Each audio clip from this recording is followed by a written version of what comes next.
Televisión de la ciudad de Belleville, Córdoba, Argentina. Nuestra televisión, nuestra identidad. I see trees of green,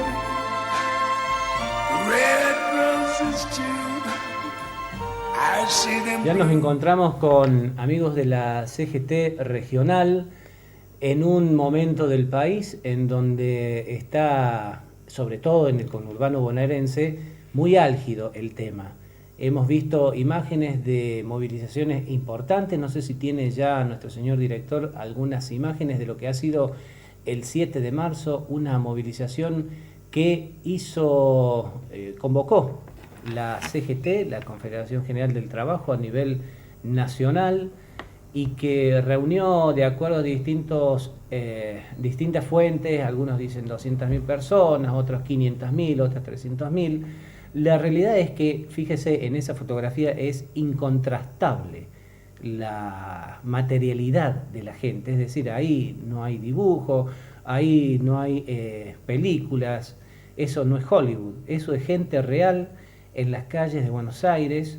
Y quizás uno aquí en la ciudad de Belleville diría, bueno, pero acá no hubo ningún tipo de movilización, pero bueno, estamos inmersos en un país en donde evidentemente hay sectores, sobre todo aquellos que son los generadores de la riqueza, los trabajadores, que están viendo dificultades mes a mes y a diario para llegar a fin de mes.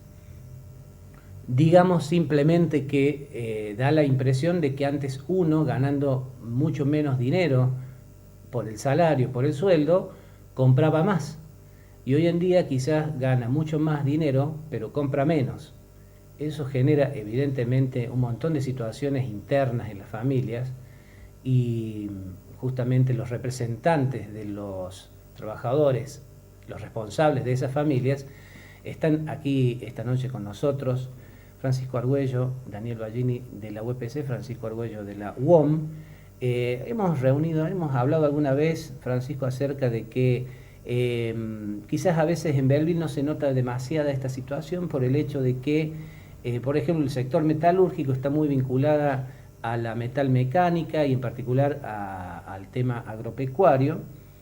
Y quizás en la ciudad de Córdoba sí se nota más, porque ahí ya están mucho más vinculados los trabajadores metalúrgicos a la cuestión del automóvil, y allí sí que se cierran fábricas, como ha sucedido también en Buenos Aires, y se cierran fábricas de distintos rubros, como por ejemplo Santa Fe, la crisis que ha experimentado la empresa Sancor, una señera empresa del país, y tantísimas otras que tienen que ver también con el tema textil. Usted ha estado entre ayer y hoy, me corrige luego, en reuniones del más alto nivel de la CGT Nacional. ¿Cuál es el ánimo? ¿Qué es lo que se habla en la CGT Nacional acerca de toda esta situación? Bueno, en primer lugar debemos, ¿no es cierto?, remarcar los acontecimientos que ha vivido el país en estos últimos días. A partir del día 6, en lo que hace, ¿no es cierto?, a nivel nacional, con la masiva movilización que hicieron los docentes. A posterior, el día 7, la movilización convocada por la Confederación General del Trabajo. Una masividad que yo, por lo menos, en lo que a mí respecta, nunca la había experimentado. La cantidad de personas que hubo ese día, quizás era muy difícil poderla cuantificar, pero se habla de más de 300, de 400.000 personas en la calle. Cuando se convoca a la movilización, desde el gobierno se quiere erosionar, ¿no es cierto?, y se le quiere restar eficacia, adjudicándole que esta movilización obedecía a la política, porque se avecinaban las elecciones de octubre, a donde se tiene que elegir algunos legisladores, ¿no es cierto?, tanto del Congreso como legisladores, diputados como senadores. Entonces, creo que ese día, el día 7 de marzo, quedó en evidencia que la política había quedado de lado, porque los trabajadores que se expresaron realmente porque sienten disconformidad con la política económica del actual gobierno.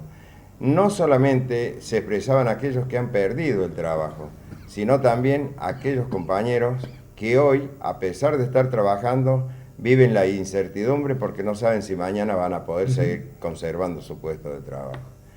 De persistir, ¿cuál era la base principal del reclamo?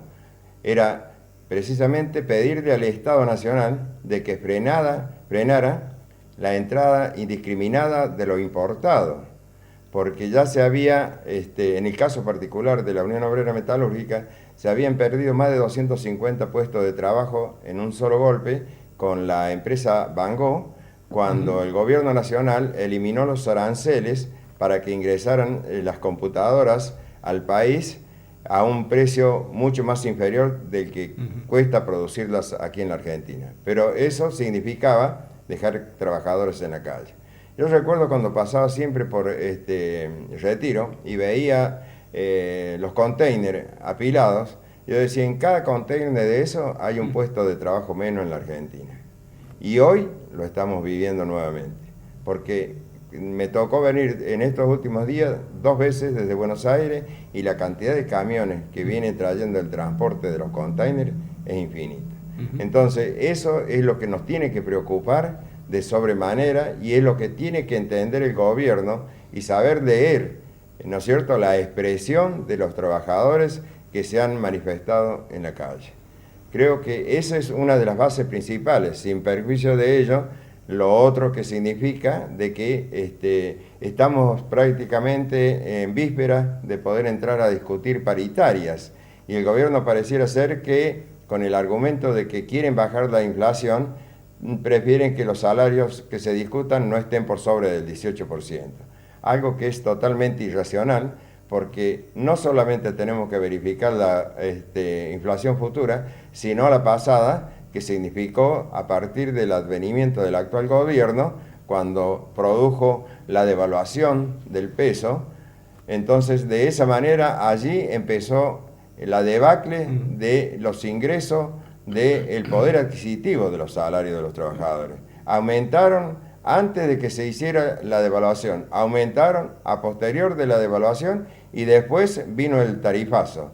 También volvieron a aumentar, entonces quiere decir que el salario de los trabajadores que estamos cautivos para poderlo modificar solamente una vez en el año, se deteriora cada vez más. Hoy por hoy, no solamente están por debajo de la línea de pobreza aquellos que son indocumentados, que a lo mejor no tienen un trabajo fijo, sino que los que también trabajan hoy en una empresa, en una industria, están por debajo de la línea de pobreza. Hay una gran cantidad de trabajadores que desgraciadamente no llegan con lo que perciben mensualmente a pesar de su esfuerzo, de su dedicación, para tener por lo menos lo mínimo indispensable para llevar a su hogar. Francisco, y cuando el gobierno nacional increpa al sindicalismo argentino, cuando, por ejemplo, porque es obvio que entre los sindicatos y distintos sectores del sindicalismo argentino no todo el mundo piensa de la misma manera, había gente que pretendía que en la reunión, por ejemplo, del día 7 de marzo ya se fijara un día de paro nacional,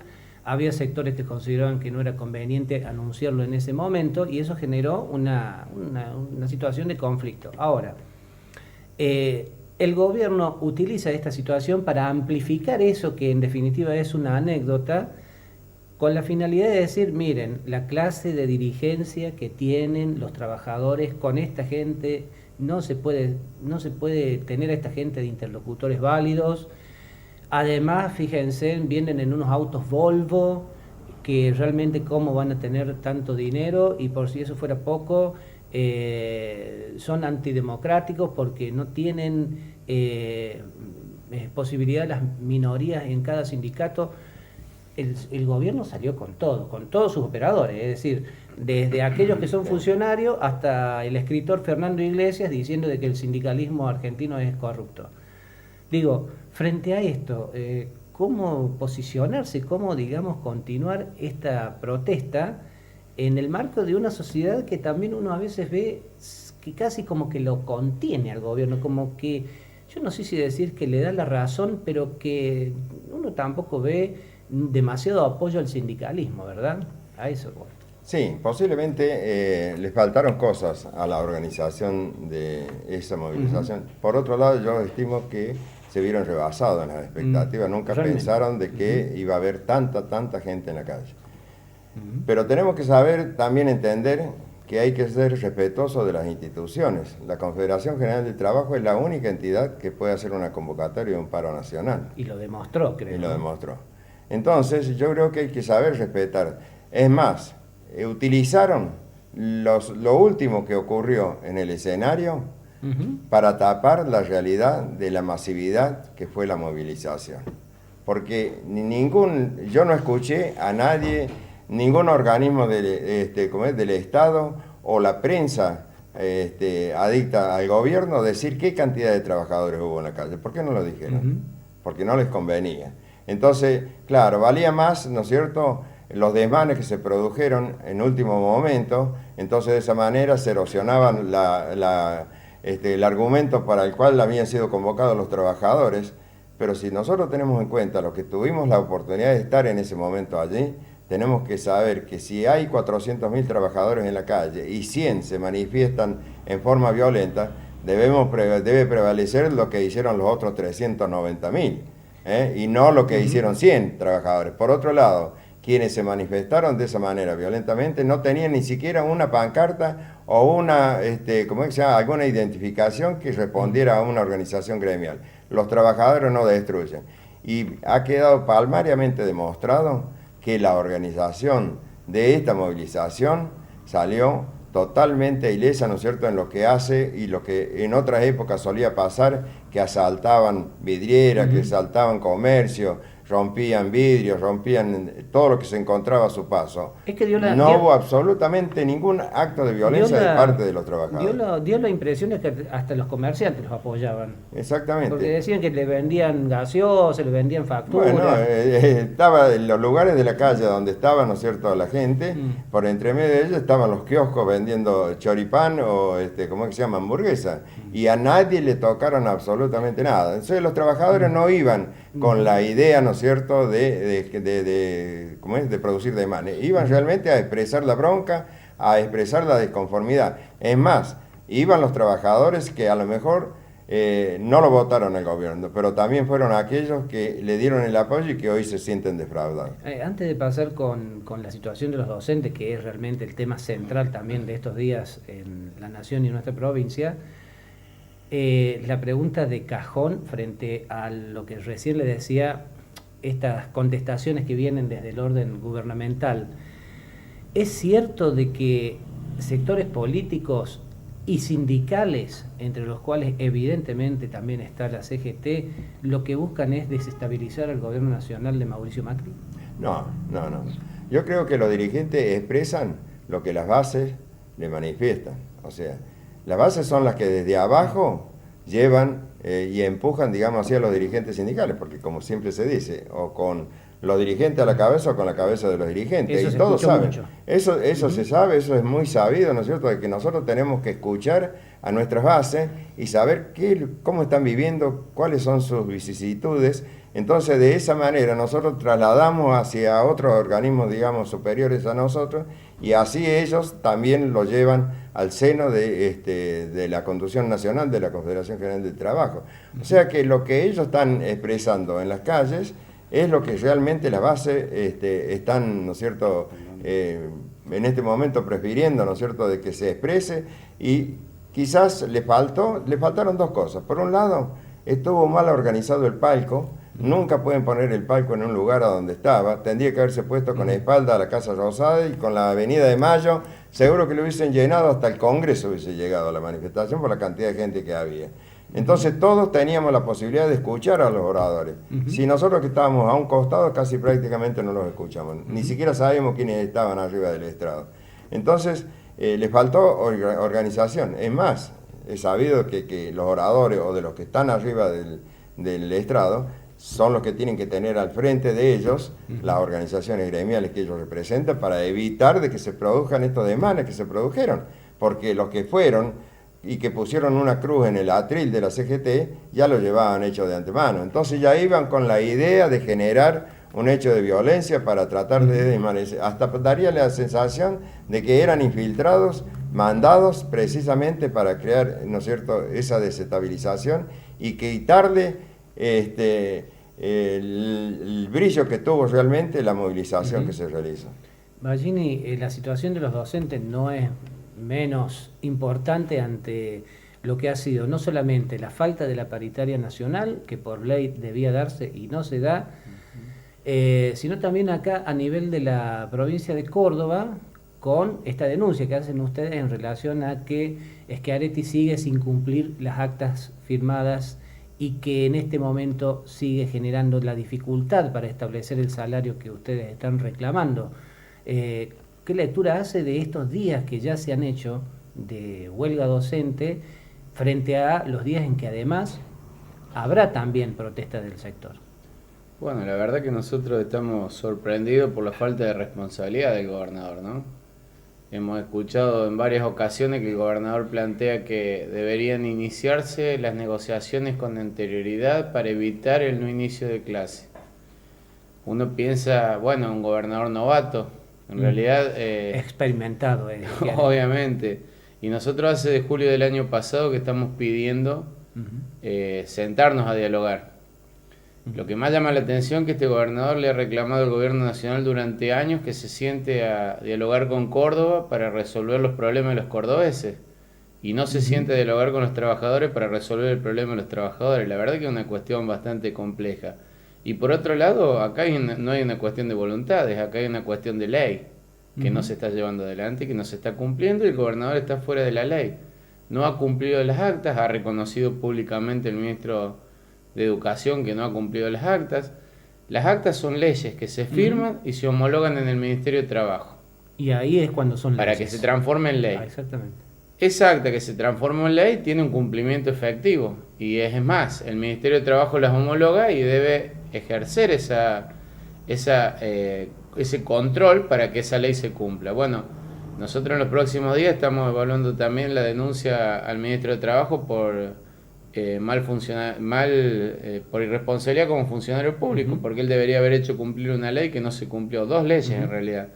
2016 era sentarse si la inflación pasaba del 25% a negociar nuevamente, nunca nos pudimos sentar, a fin de año la respuesta fue un bono por decreto, una cuestión extremadamente autoritaria porque a cada uno no le dieron lo que le correspondía sino lo que quisieron.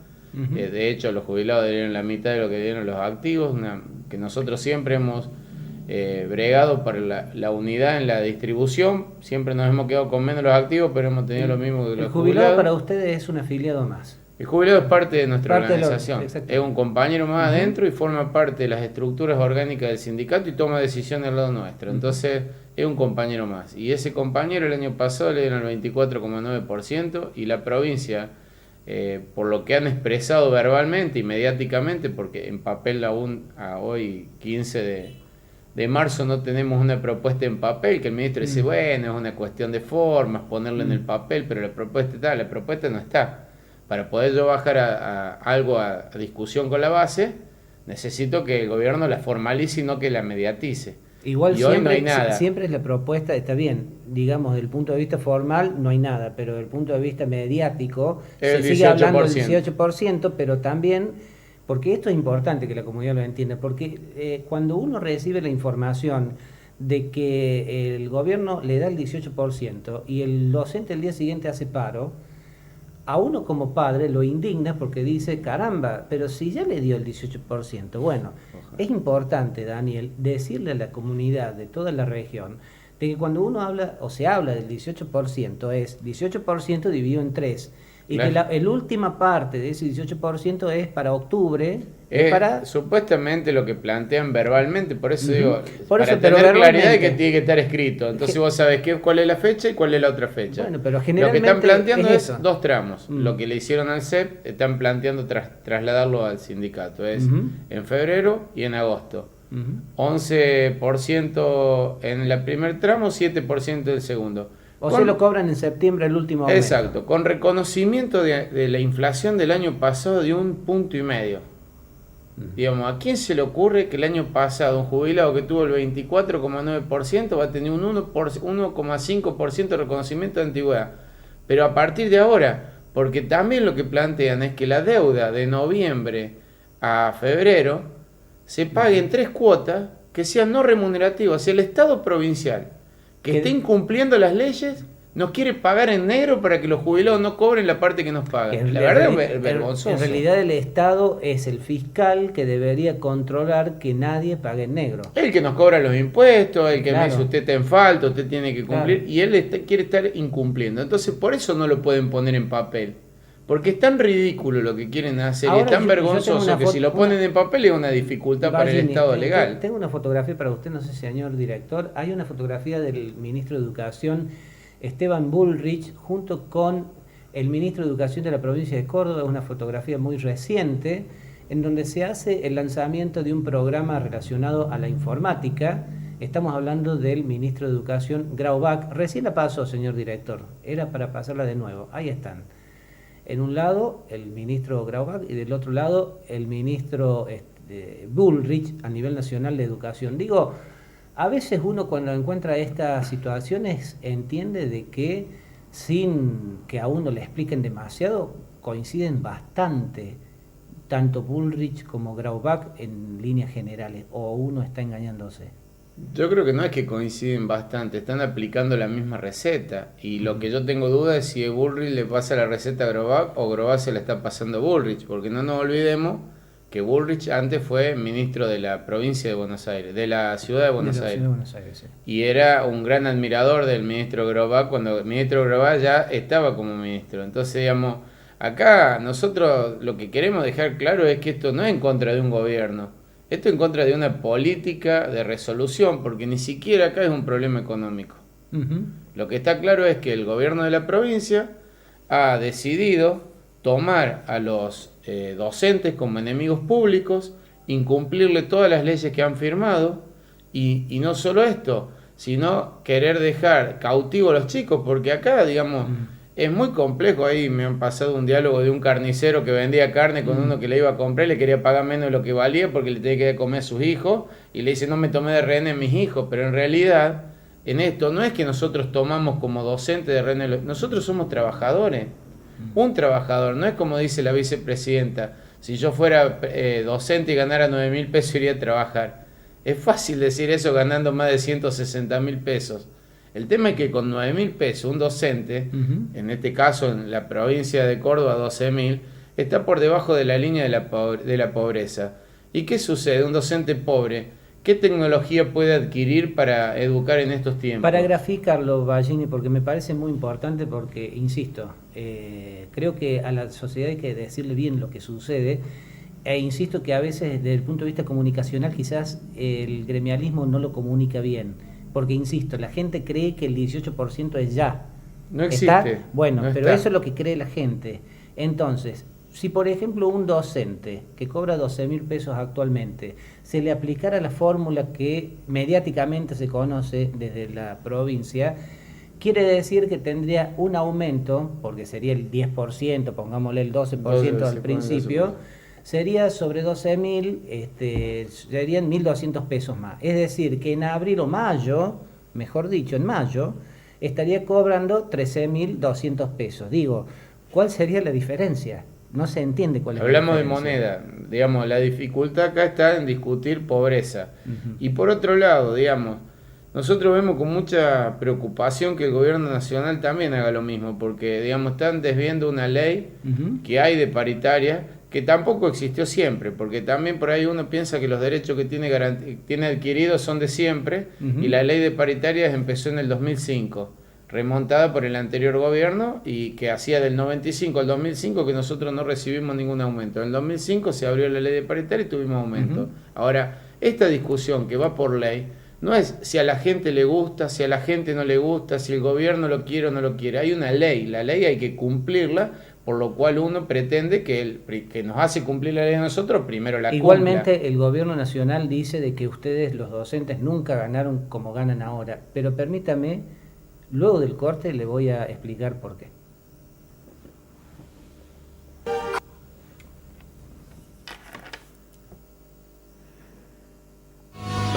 Morrison avanza y crece en obras.